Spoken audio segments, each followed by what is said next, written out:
bagus, tapi aturannya harus diikuti. Tetap semangat. Jangan menyerah, meraih mimpi. Hidupku hanya untuk sosial. Hidupku hanya untuk peduli kemanusiaan. Kita lahir dari manusia. Hidup untuk manusia. Sandi Social. Hidup selalu bersosial. Sandi Social. Tetap bersosial. Salam Sandi Social. Salam sosial.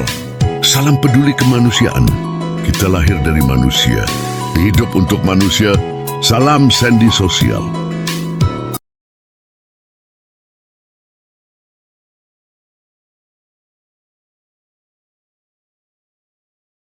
Mungkin ada pesan nggak sih mungkin agar hal ini tidak terjadi lagi ke depannya mungkin. Kisah kepanjangan soal donasi mungkin hampir 2 bulan lebih ya. Iya, maka itu ini kita ambil pelajaran. Pertama, bahwa pengumpulan donasi itu ada ketentuannya dan harus ditaati oleh semua. Itu dulu yang pertama. Spontanitas bagus, membantu bagus, tapi aturannya harus diikuti. Kemudian di dalam pengumpulan itu juga ditentukan tujuannya. Jadi tidak semua hanya orang asal mengumpulkan untuk apa saja. Lihat kalau ada bencana dikumpulkan, ini untuk bencana di Aceh, ini untuk bencana di sana, kan jelas peruntukannya. Dan itu ada waktunya, hanya 3 bulan.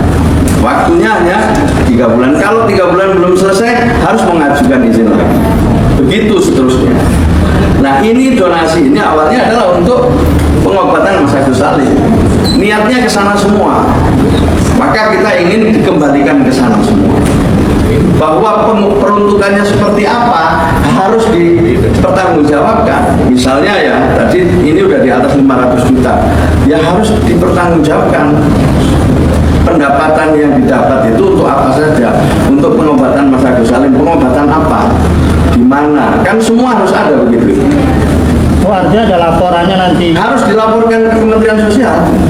Jadi hasil audit akuntan publik itu nanti harus dilaporkan juga ke Kementerian Sosial, di samping harus dilaporkan ke donasi. Oh, jadi uang yang akan digunakan di kebutuhan Agus nanti harus ada laporannya secara... Harus dilaporkan ke kami. Nggak bisa dia gunakan untuk urusan yang lain.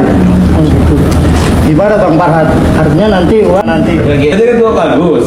Ya masalah nanti kalau misalnya nggak tahu lah, maksudnya jangan juga iri kalau Agus dapat misalnya ongkosnya kecil tiba-tiba ada lebih, kan dia meniat awalnya. Dari awal juga Novi udah bilang, ya nanti kalau ada kelebihan dana bisa mungkin dibuatkan Agus untuk pekerjaannya, kan bisa kerja lagi.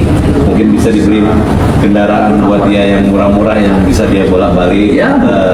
Atau mungkin dia bahkan Novi itu ngomong itu bisa dibelikan kayak tempat yang bisa kosan, bisa mengalir penghasilan buat dia. Dari awal ngomong gitu, bukan kita menguasai uang itu, enggak gitu. Malah Bang Alfi pun sanggup untuk membantu gitu ya. Tapi ya udahlah, saya nggak mau bicara gitu, nanti ada yang panas lagi.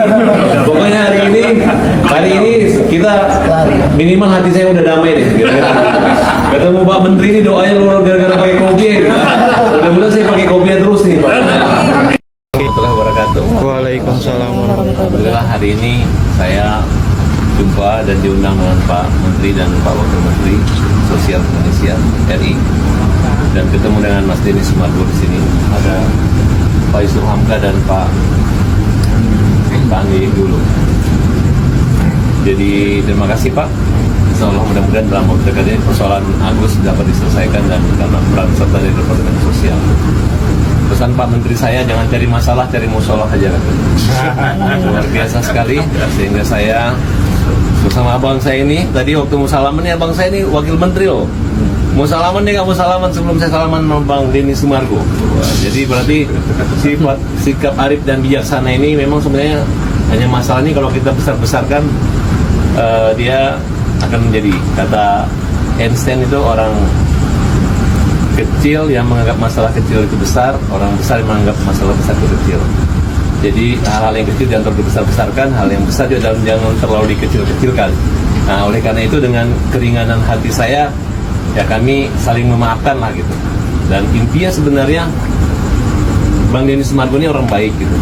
Kenapa orang baik? Makanya hadir hari ini.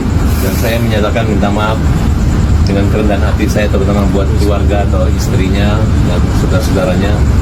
Begitu juga Bang Denny juga menyampaikan rasa persahabatan, karena dari awalnya kami nggak ada masalah.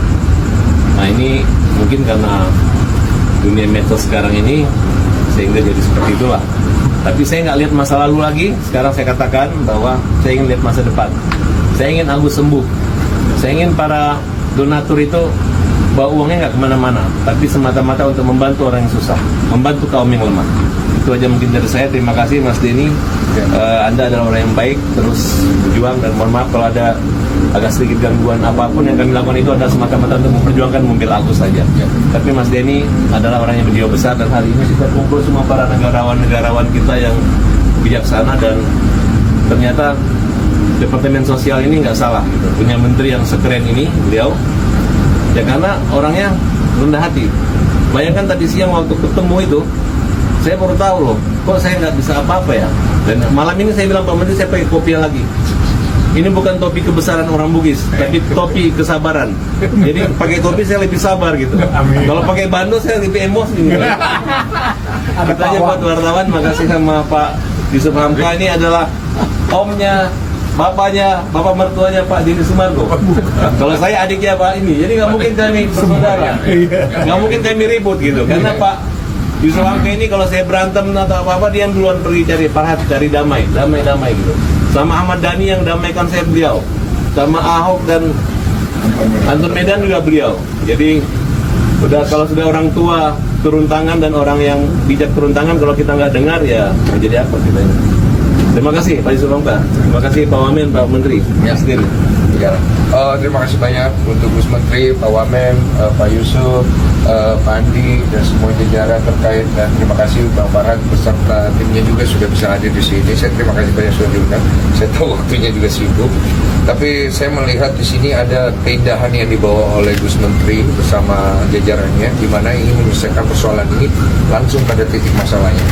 Jadi jangan sampai permasalahan ini kemana-mana lagi, dan saya juga pribadi sudah menyampaikan ke Mas Farhad tadi mengenai apa yang menjadi keresahan saya, dan beliau juga sangat berbesar hati. Terima kasih banyak Mas Farhad, karena yang kita butuhkan itu sekarang kebesaran hati kita untuk saling memaafkan. Dan saya pribadi juga minta maaf apabila ada sikap saya menyinggung, terutama saat saya nyamperi ke rumah. Ya, tadi ada miskom juga karena beliau berpikir bahwa setelah saya ke rumahnya masalah sudah beres. Ternyata ada video yang beliau nonton itu, dia pikirnya setelah itu, tapi ternyata itu video yang sebelumnya, dan kita sudah sama-sama luruskan. Dan kita sama-sama setuju memprioritaskan untuk pengobatan Agus dulu, tapi permasalahan ini akan kita kembalikan nanti kepada pihak yayasan dan juga donatur. Saya harapkan pihak yayasan dan donatur bisa segera juga melengkapi beberapa hal yang mungkin kurang dari proses donasi ini, ya, dari pesan seperti itu.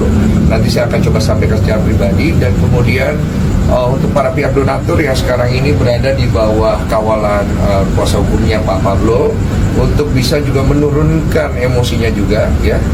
Bang Farhad juga bisa menurunkan emosinya, tensinya di sosial media.